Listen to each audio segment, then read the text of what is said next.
This presentation is pretty much the basis for a course that I teach once a year, I guess. Ritika's taken it already. And it's a long PowerPoint, which I think we can make accessible to everybody, either sometime during the week or after I'm done. And I'm just going to go through it at a pace that I hope will fill up just the week. If I end a little bit too soon, then I think I'll do a couple of more intensive analyses of a couple of the topics in here. And if I run out of time, I'll just speak really fast at the end and be completely incomprehensible. But we can start now. Okay, so the presentation is based on trying to apply real economic analysis to the health sector, something which you'll see is not necessarily frequently done. So I call this the public economics of health policy in poor countries. Most of my research in the last 15 years or so has been India focused. So it's poor countries, but mostly India. I hope that's okay with you. I'd like to start with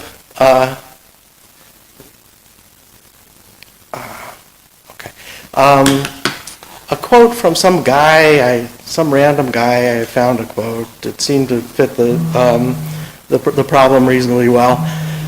So the quote is, "The important thing for government is not to do things which individuals are doing already and to do them a little better or a little worse, but to do those things which at present are not done at all." This is some guy named Keynes. I don't know you. It's from a pamphlet in 1926 called "The End of Laissez-Faire," which was an interesting kind of pamphlet. He was actually criticizing British orientation to laissez-faire economics in 1926, a orientation which, of course, didn't help them much when the Depression hit a few years later. And this was sort of a balanced view of capitalism, laissez-faire capitalism, and socialism, and sort of trying to figure out, there's no reason to be too particularly ideological about either of these. Let's try to solve real problems. And one of the principles he pointed to was this: don't do things a little bit better or worse than the private sector. Do stuff that you're particularly good at. What does that sound like to you? A public good?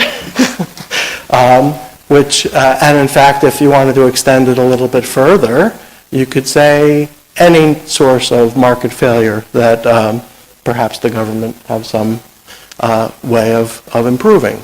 So in fact, I like to approach the analysis of any sector in terms of what are the characteristic market failures of that sector, link them up to standard policies that might address those market failures, and see what we can come up with. I think this is a good idea for any sector.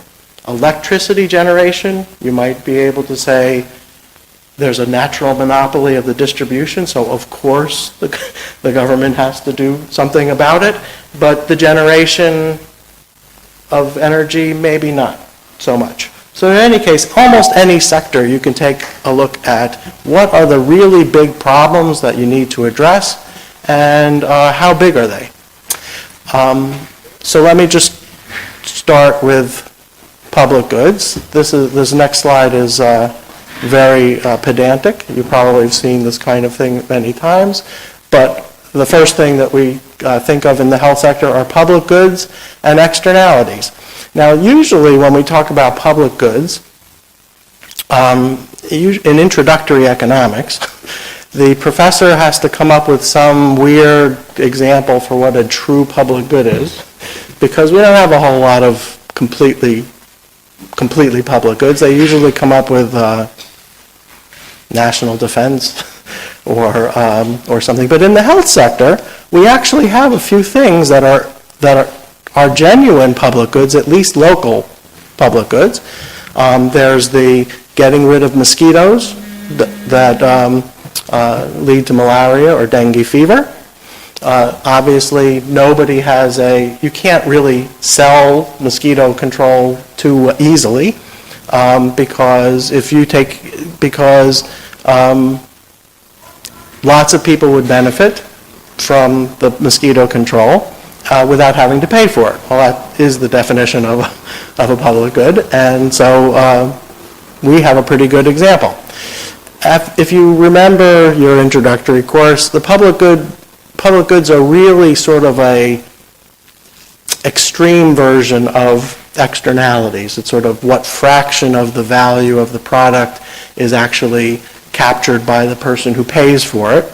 And in this case of a positive externality, it's how much do other people benefit if you do something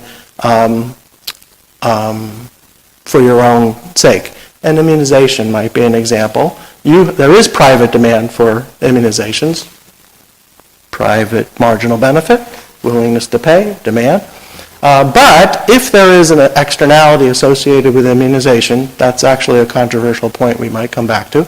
But if there is, then there's a social benefit which is higher, and the market will not allocate things properly, and people will underconsume this product, the intersection to the left of supply and demand.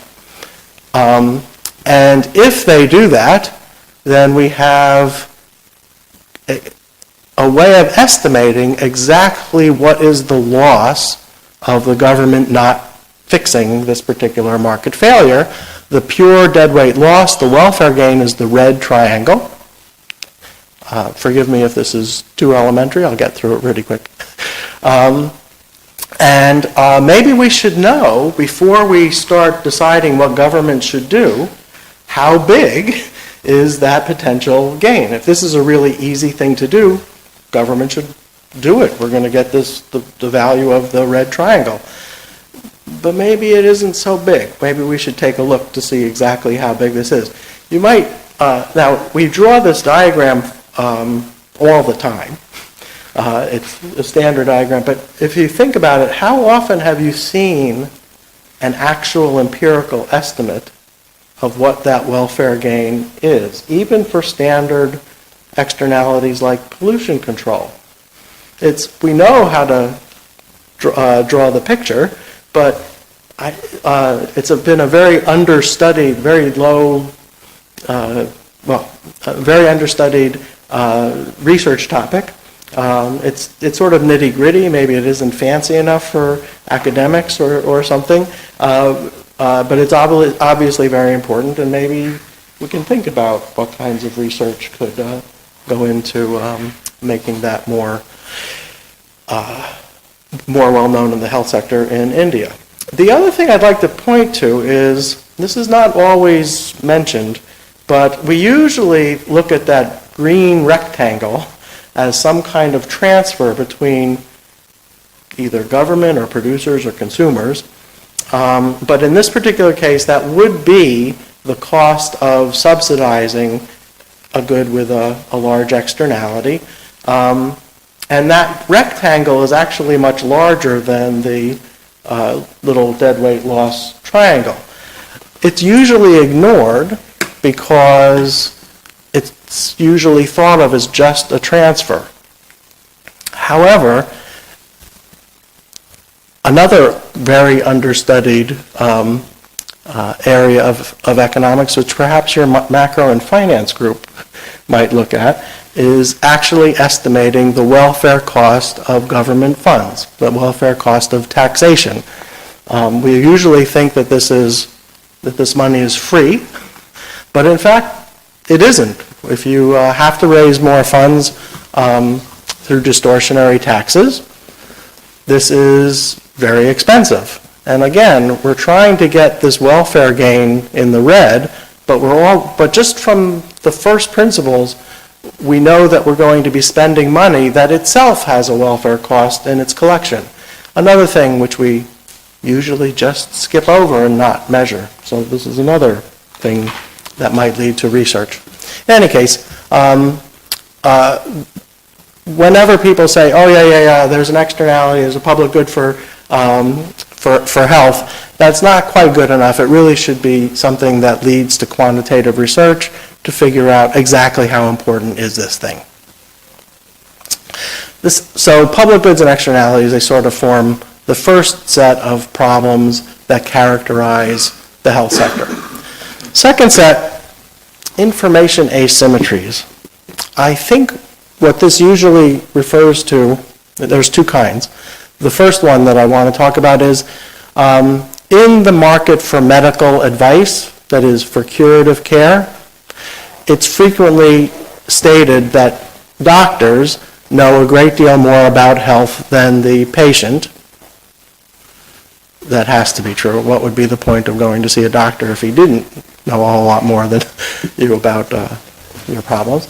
But the problem comes if they can exploit the fact that they know more than you do by charging more or doing stuff you don't need. And there's lots of stories about how that's what the private sector in health does. It talks people into stuff that's unnecessary, it costs too much money, et cetera, et cetera. We're going to look at some research later in this talk, which might lead to some doubt as to whether that's a big problem. But in any case, that is something that is frequently mentioned as a reason to intervene in the primary healthcare market. But that we'll re-examine that. The other kind of information asymmetry is very important, and it leads to the last major market failure, which is the fact that there are no insurance markets for health. Now, you could take this either way.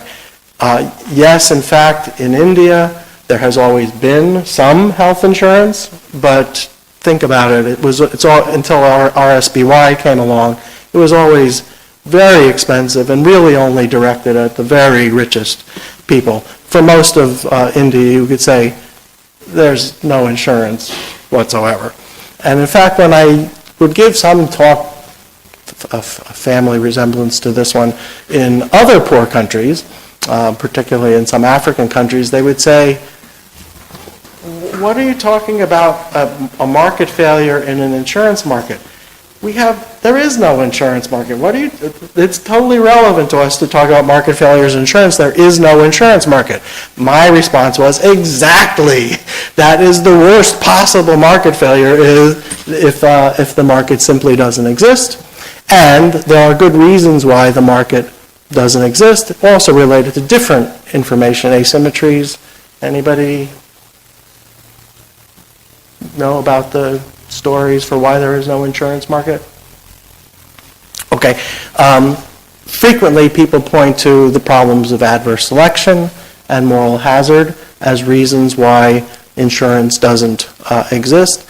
The adverse selection problem is, let's say you were trying to start an insurance program and you were trying to figure out how much to charge, and you took the population average for the incidence of a disease, and you offered a insurance package that would cover your costs. Who's likely to take up the insurance first? Well, it's likely to be the people who think that they're going to be sick, right? And so the people who show up or the people who first take your offer of insurance are the people who are actually much sicker than the population average. So what's going to happen? It's going to end up that a not particularly far-sighted insurance company is going to be very badly surprised that the people who show up to pay this premium are actually sicker than they thought they would be, and it's going to be much more expensive for the insurance company than they thought it would be, and they would have to raise the insurance premium. So what happens then? Well, then even fewer people might be willing to pay for this insurance because you just raised the price. Who are the ones who are likely to drop out of the market? It's going to be the ones who are not necessarily so sick or don't expect to be so sick, who's going to stay in the market? The ones who really think they're going to be sick, so they just made the problem worse. And the next round, they're going to raise the price again, drives out more people, raise the price again, drives out more people, and sooner or later, the whole thing unravels. That's the adverse selection problem, and a reason why there might simply be no insurance company. Now, of course, insurance companies are not nearly as stupid as the one that I proposed, that they offered this contract and let people take it, is they see that, yeah, if we do that, et cetera, et cetera, et cetera, and the process doesn't even start. The other information asymmetry that's frequently raised in insurance markets is moral hazard, and that, well, there's actually two kinds of moral hazard. One doesn't sound particularly right. It's the real definition of it. Moral hazard is if you have insurance, it changes your behavior and the likelihood that you're actually going to need the insurance.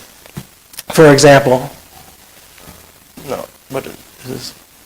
There's no sprinkler. Is this a fire alarm? It's a fire alarm. Fire alarm, okay. There's fire insurance. You don't want the building to burn down. It's a brand new building almost, right? And so you want insurance, but it's possible that because you have insurance, you might not go through the effort of putting in the entire alarm system and maintain that. And if there were sprinklers, American laws and Indian laws might be different on that one. But in any case, it's expensive to maintain these things, and if you have insurance, why bother? That is the standard kind of moral hazard, which only exacerbates the problem that I had mentioned before. Most people, there might be some of that.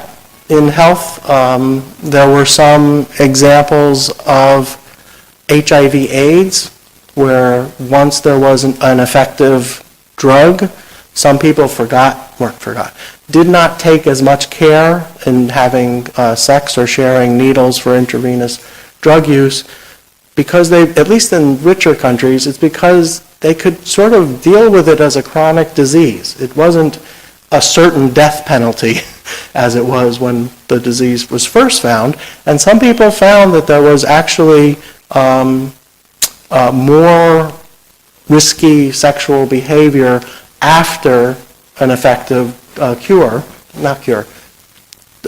that could lead to chronic treatment, permanent treatment, but still you would not die, and that there was an actual increase in risky sexual behavior. That would be a standard moral hazard problem.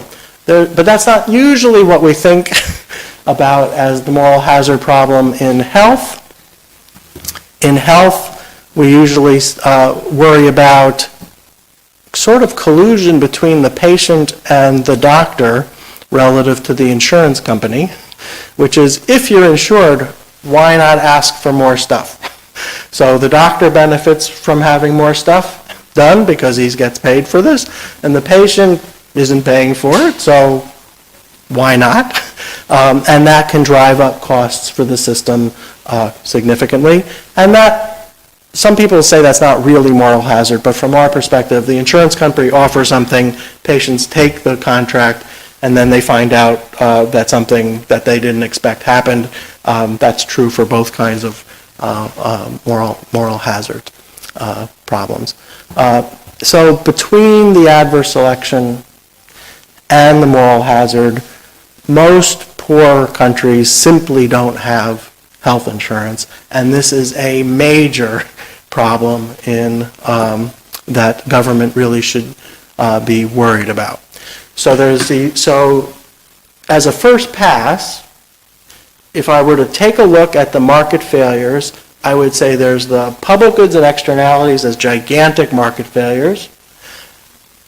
The fact that there's no insurance to protect you from very expensive illnesses is the other major market failure. And maybe we can talk about the information asymmetries later. We will talk about them in the context of primary health as a possible third category. But there's these big problems that really need to be solved.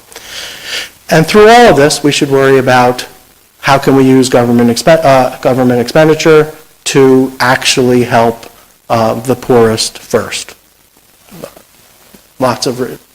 Perhaps this is a moral judgment that we put on top of economic efficiency, but in any case, I think most of us agree that if the government can help one group of people versus another, it should certainly start with the poorest.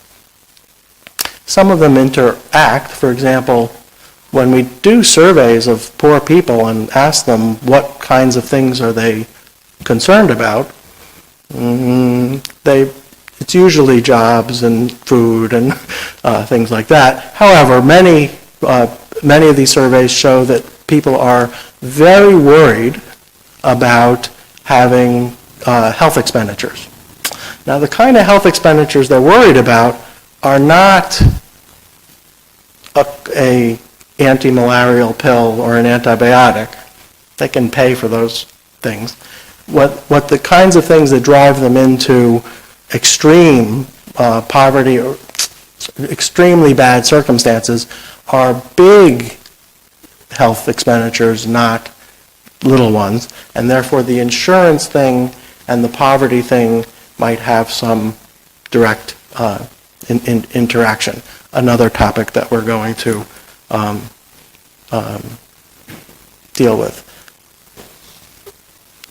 This was I think I'm going to skip this. This was the discussion of the adverse selection that I just talked about in words, and this is probably more complicated than just saying it in words, so let me skip. So the appropriate way, as far as I'm concerned, of looking at economic policy in any sector is you list what's really going wrong with the market, and then we kind of match it to what are the major public policies that might alleviate some of these major market failures. And so for this presentation, I'd like to look at four, I'm going to collapse two, broad categories of intervention. The edges between some of them will be debatable, so I don't want to have this a hard and fast rule as to what's what. But the four that I have in mind are population-based public health. This is traditional public health in rich countries that rich countries put into place in the 19th century or the early parts of the 20th century. Safe water for everyone, sanitation, vector control. Vectors in the health jargon are insects or animals that transmit a disease. It is not a directed line segment, as most economists might think of it, but we're talking about pest control. And something I would like to go into some detail about is the surveillance activities of public health authorities. But the reason I separate them out from the next category is these are frequently things not done by medical personnel. Engineers do the swamp drainage. Water engineers do the water supply. It usually not even related to people who are particularly interested in health. And the other aspect of it is these are things that rich countries actually did. And the reason why rich countries did these in the 19th century as opposed to some of the other aspects of health is that there really wasn't much that medicine could do until much later. Sulfa drugs came in 1937. Antibiotics were not introduced until 1949. And so there really wasn't, except for surgery, which was helped in the 19th century by antibiotics and, antiseptics and anesthesia. Helped surgery quite a lot, great. But if you think about it, how often does anybody really need surgery? It's not a major characteristic. And so when governments started trying to worry about people's health, they meant sanitation, water supply, and other such population-based measures. So that's the first major category of things I would like, major category of policy that I'd like to examine. And just as a precursor to what I'm going to say, you know that India is a little far behind on some of these basic health measures, and I am going to come back to that several times. That's first. The second one is promotive and preventive interventions. The reason I say, which are also doctors, usually, who do this kind of thing. We're talking about health education, again, hygiene, not so much from the safe water, but washing hands and taking care of food so that it doesn't, something that people individually might be able to do something about, but they do need a little bit of help in terms of information. And the reason I separate them out from the first category is that the kinds of people who would disseminate this information are people who are interested in health, people who might be employed in a health ministry and so forth. The first category, certainly not. Second category, yes. That was given a big boost relative to what the rich countries could do for their people in the 20th century as more immunizations became available. I think for rich countries, the only one that ever worked during the time that they were becoming rich was smallpox. I think that was, and that's about it. Most of the ones that we talk about are post-World War II.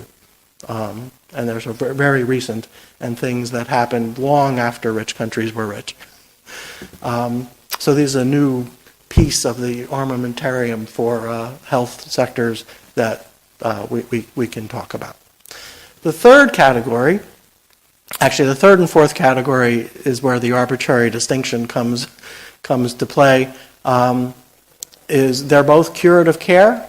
These are things that, it's going to the doctor. It's demand driven. You get sick, you go to the doctor, something happens to you. That's what I'm talking about. The distinction I'm trying to make here is going to be primary health care, which is, and the only definition I have for that is cheap, meaning could you pay for the antibiotic, that kind of cheap, and expensive, meaning could you really use insurance? You wouldn't bother to have insurance for an antibiotic because the administrative costs of dealing with the claim of several times the cost of the drug. So it would be a waste of money to have insurance just for the cheap care. You do need insurance for expensive care, as I had said before. You have insurance for a cow, not for a bunch of beans, unless your name is Jack. Any case, these are the four kinds of categories of interventions that we're going to look at, and I'd like to match them to the major market failures that are characteristic of the sector, so that public goods and externalities are dealt with. Public goods are definitely the population-based public health, the things that were called traditional public health in rich countries. That one's simply, the true public goods really are population-based interventions. Externalities are a mixture of the population interventions, water and sanitation, but also these health education initiatives, and also the immunizations deal with externalities, but are not pure public goods. They're person-to-person kinds of interventions. The reason, one of the things that both of those categories of market failure and both of those categories of intervention directly address are communicable diseases. In fact, what's an externality? An externality is an effect on someone else that is not mediated through a market. Well, what's a communicable disease? It's something that you get sick from someone else without the intervention, without an intervening market. right? There's no market for getting infected.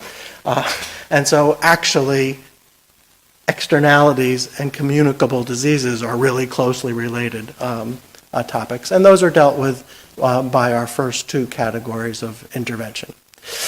The story about doctors talking you into stuff you don't need is usually based on the first contact of someone with a health professional, which is a primary care doctor. There might be a referral later, but the first point of entry is the primary care system, and it is that doctor who is likely to talk you into things that you absolutely don't need. So maybe that's the real reason on efficiency grounds for why we would think about primary health care. We'll take a look to see how big a deal that might be.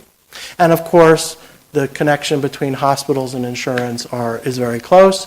You basically need insurance for hospital type expenditures. It's the only place it's going to get expensive enough.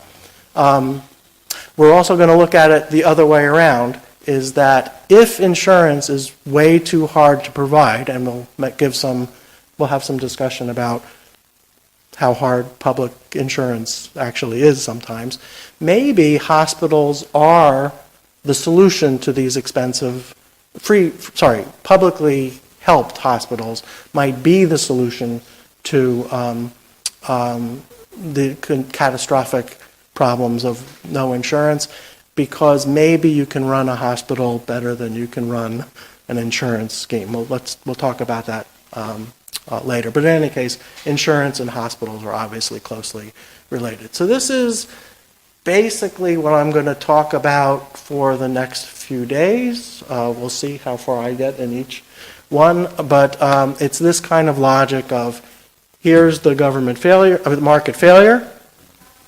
Here's what we can do about it. Let's see how bad that problem is. Fair enough? I do have to add, however, that sometimes governments mess up too, and not just markets. That is, we have a whole vocabulary for how markets mess up, but it isn't the case that governments are just so quick on the turn, that can turn on a dime, or so precise that they find some little market failure someplace and instantly we go and rush and fix it. However, if you read public finance books, that's sometimes the way it sounds. Is you and a lot of economists are very good at finding very clever ways of proving that there is a market failure in some market or other. They don't tell us whether it's a big deal or not. What we don't have is a vocabulary for how hard it might be for governments to fix it. So, we're going to be talking about the relative difficulty of fixing of implementing different policies. Some of this is just advertising for other, for reading that you might do on your own. But one way of looking at government failures is based on this very simple diagram, which comes from the 2004 World Development Report, Making Services Work for Poor People. It's free online from the World Bank, and sort of gives a framework for thinking about where might government interventions screw up. The basic logic is what we're really interested in is getting good services from providers, and we're mostly interested in getting them to poor people. You might wonder, so why did I draw the arrow from left to right instead of right to left? Because you would think providers give stuff to poor people as opposed to poor people doing something to providers. But in fact, the direction of the arrow is who is holding whom accountable. So if you look at the bottom horizontal arrow, that's really the market, or things that are very close to market mechanisms. And it's the customer always holds the provider accountable. you might think of a standard transaction between you and a samosa dealer maker on the side of the road, and it's, what's the big deal? I give him money, he gives me the samosa. Why is this so? What does this have to do with accountability? Well, you knew that you wanted a samosa, not something else. So you asked the guy specifically for this thing that you wanted. He might be very skillful at it. He might be not so good at it. But in any case, he'll give you something. And if it isn't a samosa, you're going to say, what are you talking about? So obviously he has every incentive to do what you want him to do, which is to give you a samosa. And if it isn't very good, then you might complain. You probably can't refuse to pay at that particular transaction, but you could refuse to come back, and you could threaten the guy and say, this is so bad, I'm telling all of my friends to not ever come here again. And he might take that really seriously because he has to feed his children from the profits of this kind of transaction. So in fact, what seemed like a trivial, you pay for something, is in fact a real system of accountability. You tell him what you want, he does something, and you either pay or promise or threaten to not pay. It's a really interesting, it's a really detailed transaction, and people are paying attention. People who buy stuff pay attention. Okay. Way too much time spending on a simple transaction. My point is that the government, for perfectly good reasons that we talked about in the other slides, might decide to put itself in between the actual demander of stuff and the actual supplier of stuff, and it could be for perfectly good reasons. For example, there can't be a public good, can't have a private market, so obviously there has to be a government in between, but maybe there's plenty of good reasons, helping the poor, fixing little market failure, whatever. Might be some reason why the government might want to provide a service, and therefore come in between this transaction. However, when that happens, there are now two things that could screw up instead of just one thing that could screw up. This is the arrow that goes up from left to right represents something like politics. Does the policymaker really know or care what people want? In some countries, yeah, perfectly democratic countries, in fact, the parliament or the Congress or something is pretty well tuned into what people want. There are lots of countries I've worked in where that is absolutely the stupidest assumption you could possibly make. In Mobutu's Zaire, many others. It was clear that the policymakers could not care less what happens to people as a whole, and certainly not poor people. We can discuss perhaps sometime where India fits on this spectrum between being perfectly attuned to what people want, as might happen in Scandinavia, to failed states. Obviously, it's not a failed state. It's obviously not Scandinavia either. So let's talk about exactly how well can government capture what people want. That's the first one. That's politics. And then there's the one that comes down, which is, let's say the policymaker had his or her heart in exactly the right place, knew exactly what was good for poor people. There's still, the Minister of Health does not actually treat patients. That's true. I can say that without fear of contradiction. What the Minister of Health does is hires providers, gives them rules, gives them materials, gives them a salary, gives them stuff and instructions to help poor people. So the question is, how tight is that arrow that goes from the policymaker to the providers? Is there something that could screw up such that a doctor might not do a public doctor might not do exactly what the Minister of Health has in mind?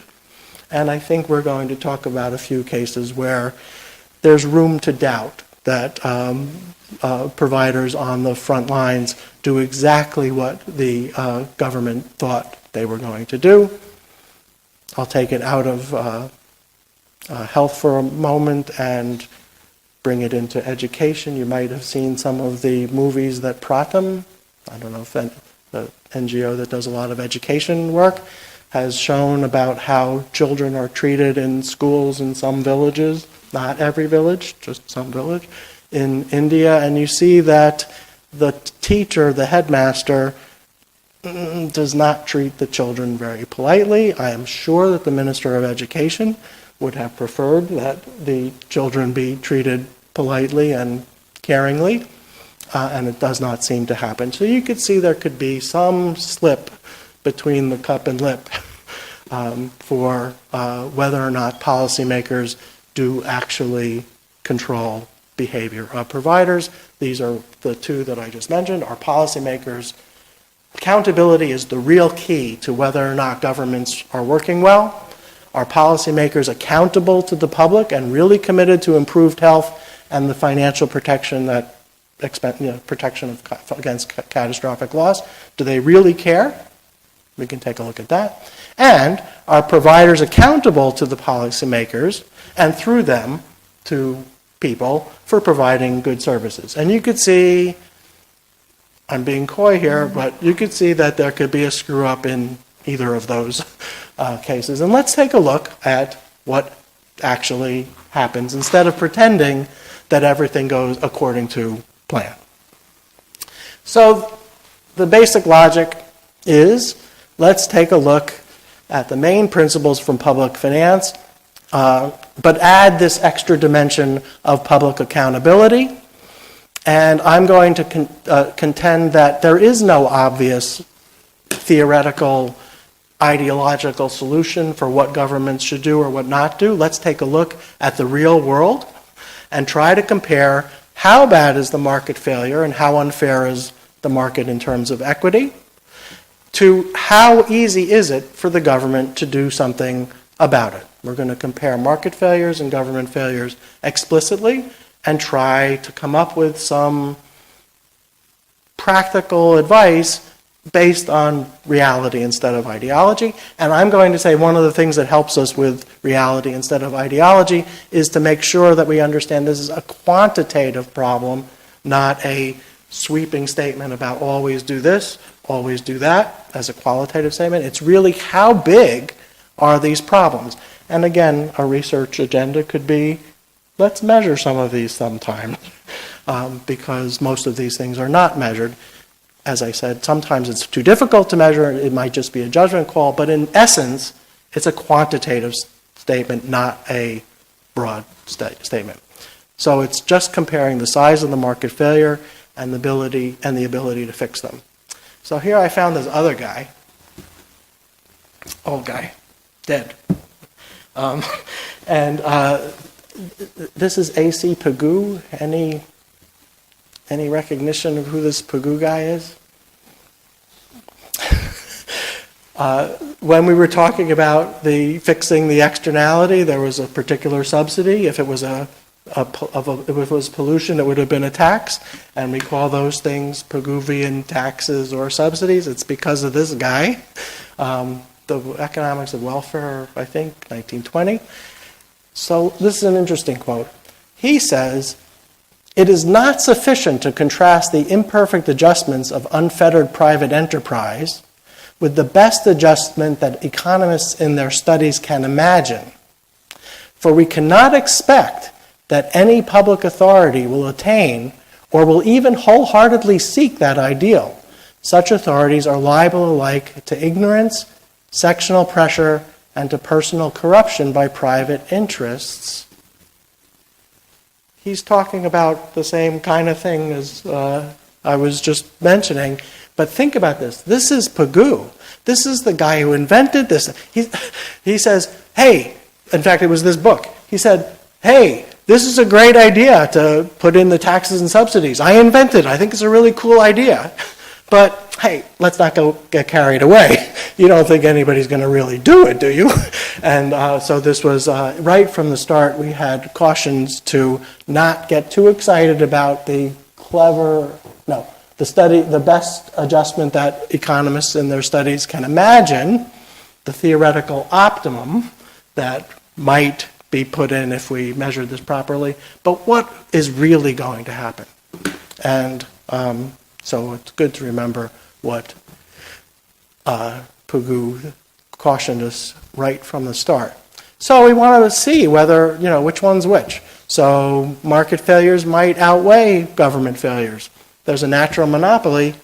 Yeah, it's really important to get it fixed, and even if the government isn't particularly good, it's still something the government has to worry about. If it's a pure public good, there's no choice. Market failure is terrible, and no matter how bad the government is, it better take this into account. On the other hand, it might go the other way, which is something like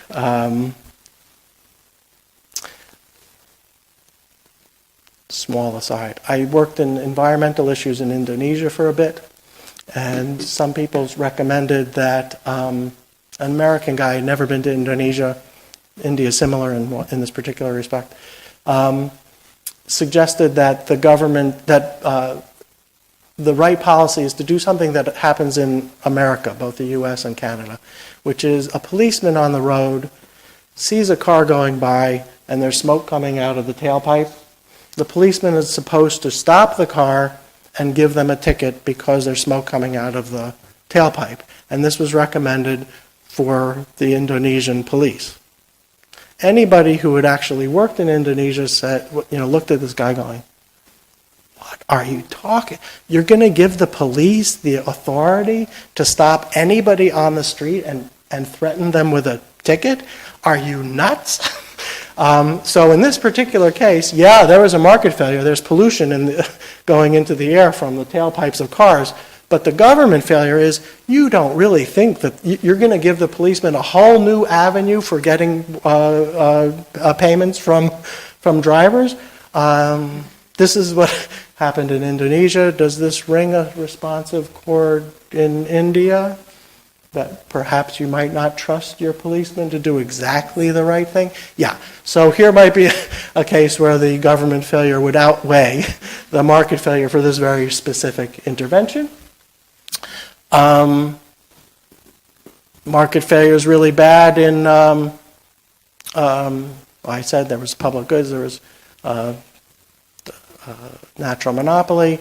There could be any kinds of big regulations of telecoms before there were cell phones, and again, government failures may not be so bad. Or monetary policy, which is there's all kinds of things that go wrong in the financial markets, and monetary policy is supposed to help. And government is, it's a writing of the pen. You expand the money supply. It's easy. So of course, the market failure is worse than the government failure. Or it could be people don't eat enough broccoli. It's very good for you. Vitamin A and C, roughage. People don't eat enough broccoli. What would it take for the government to actually fix whether or not people eat enough broccoli? There's going to have door-to-door nutritional advisors or something like that. Give me a break. So, so you can see that this could go either way. Oh, sorry. This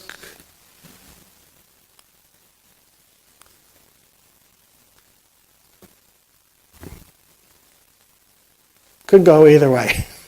And we really should take a look at every policy that's ever proposed for any reason and see whether or not it actually fixes the market failure, the money actually goes to the poor, or to what extent it helps efficiency or equity, and precisely how capable is the government in fixing that particular problem. And I want to go through the health policies with this theoretical structure in mind and see what are the most promising avenues of intervention.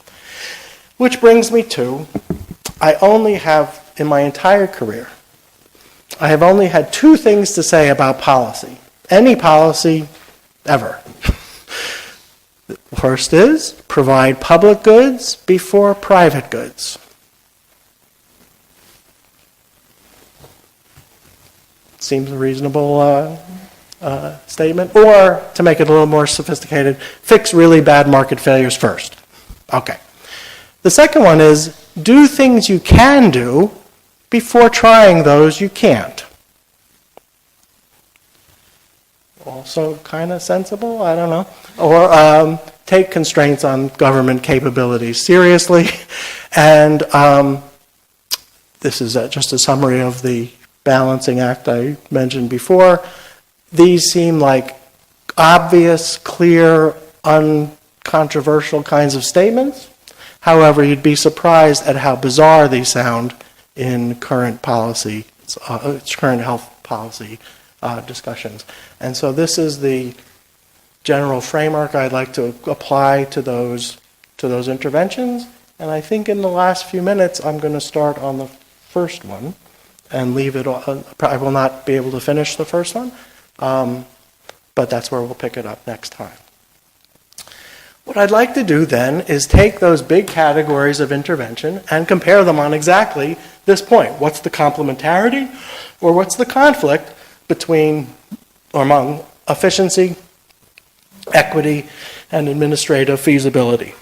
And I'm going to go through the three main categories, starting with traditional public health. I'm going to contend that there's a strong complementarity for traditional public health, that large-scale population-based interventions and these person-to-person preventive and promotive interventions, like immunization, are really good on all three grounds.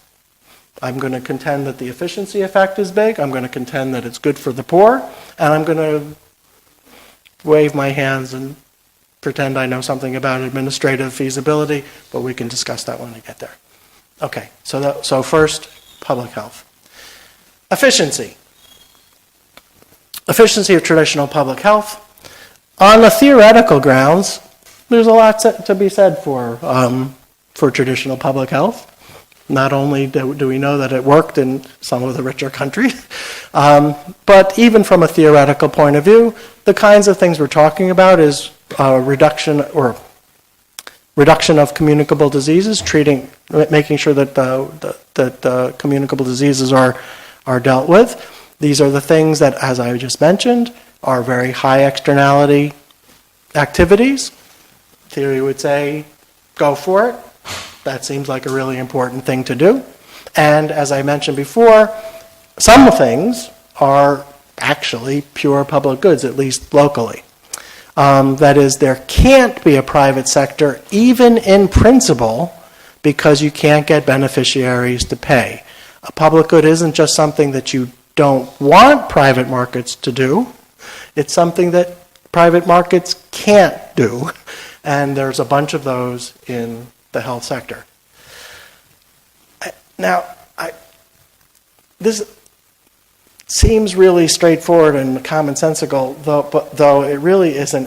And as I take as one of my goals in life is to help change the conversation in public policy in India on exactly this point, and that when people talk about public goods, they're actually talking about goods in which there cannot be a private sector and not just things that you think the government should do.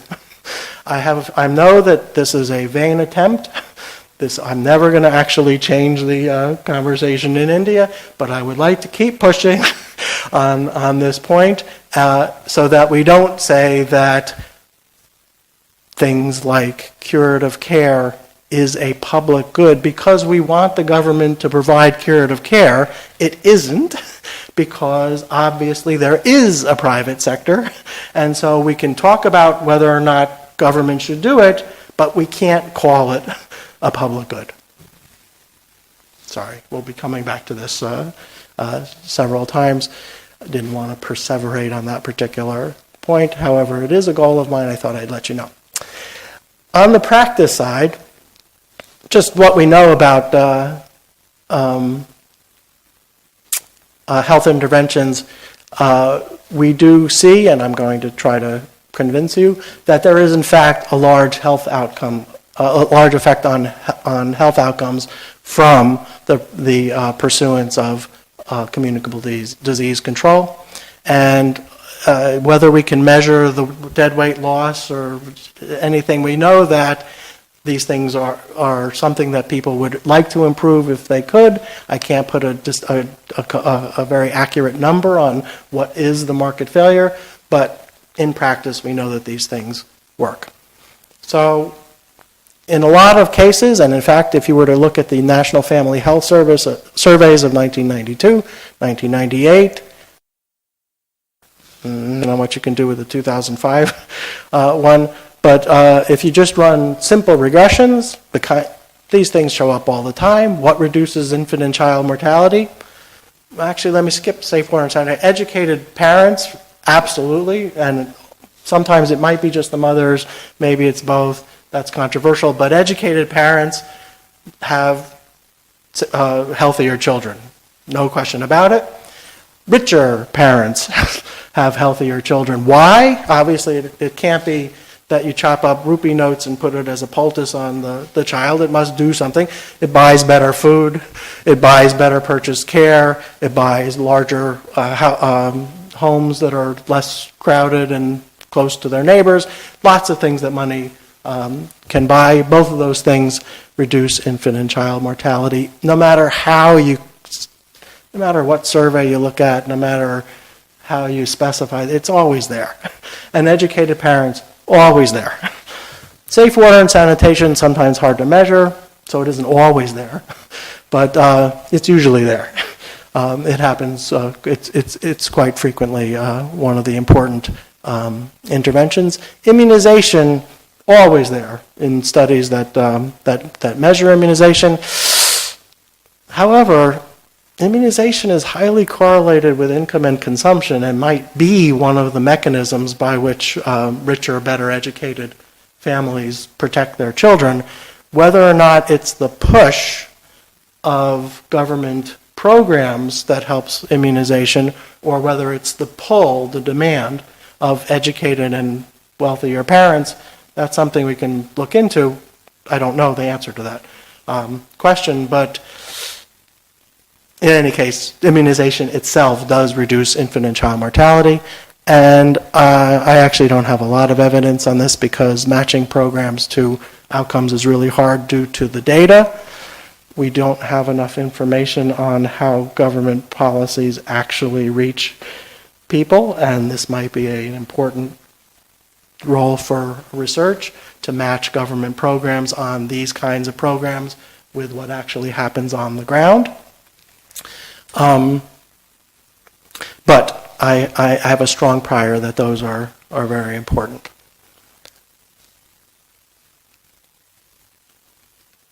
Actually, the next point, this would be a good time to stop. The next point I want to make is on the surveillance role of government, but that's a much larger discussion, and I think I'll start next time with that.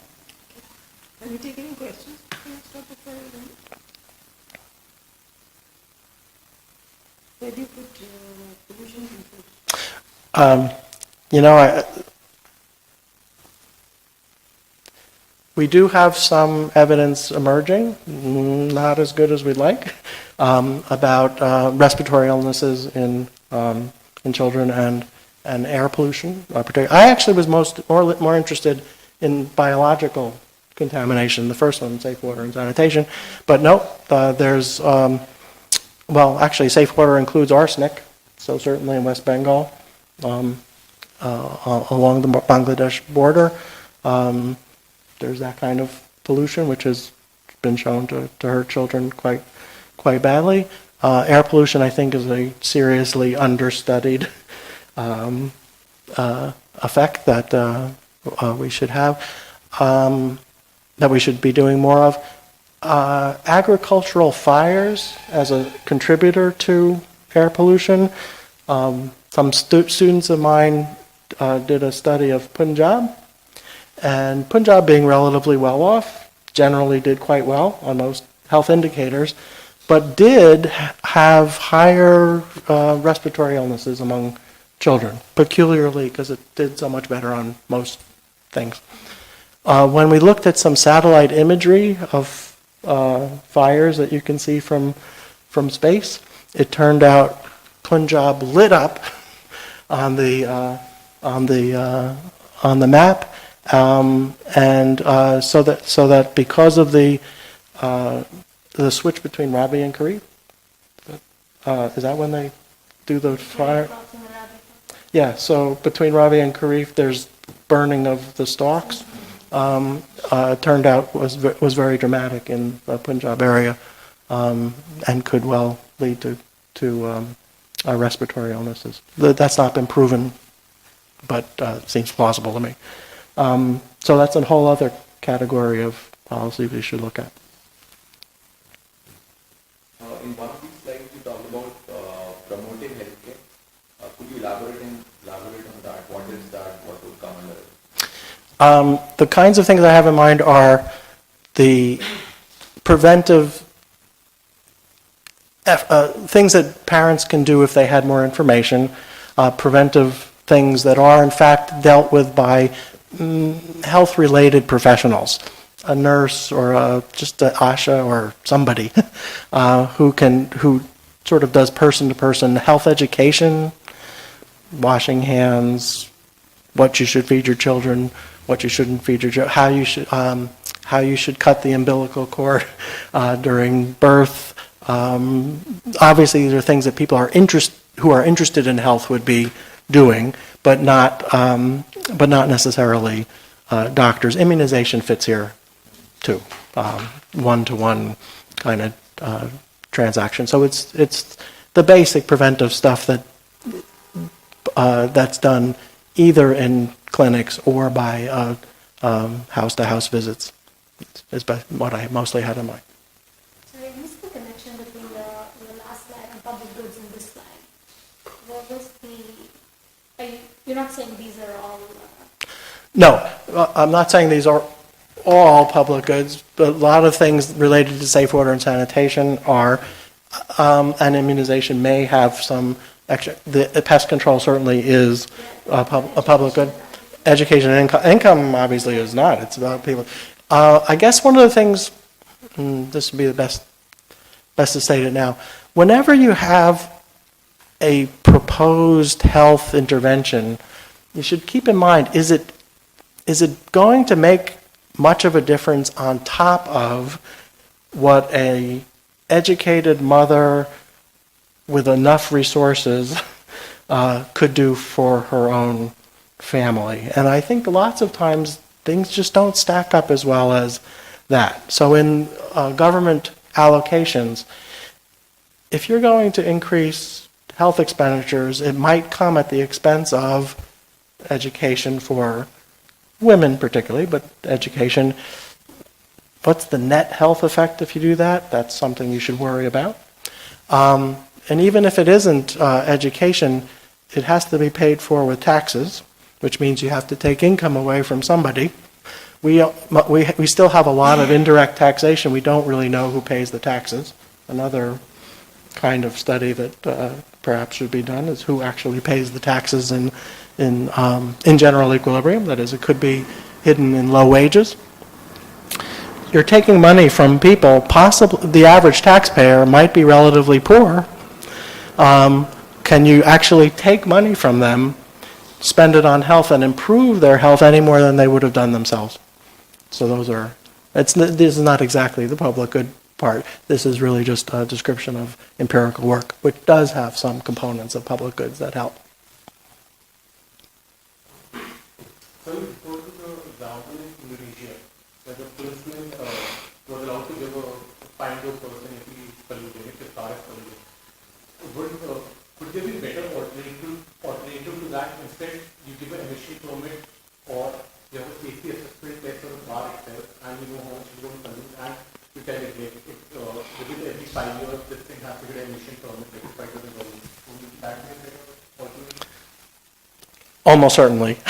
In fact, my point there is whenever something is proposed for pollution control, the same kind of comparison should be made. How effective will it be on pollution control, and how easy or how capable are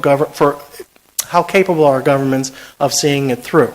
So in the one that you suggested, yeah, regular inspections for the Indonesian government is something they could probably do, regular inspections of cars. They could probably tax gasoline. That's not so hard. And even if the getting particular cars off the road might be more effective, the government might be more capable of doing what you suggested, or taxing gasoline, and the balance between having policemen pull cars off the road, which would just be a mess on the government implementation side, just loses out to exactly the kinds of things that you were suggesting. That's precisely the kind of comparison I would like us to make policy by policy within health.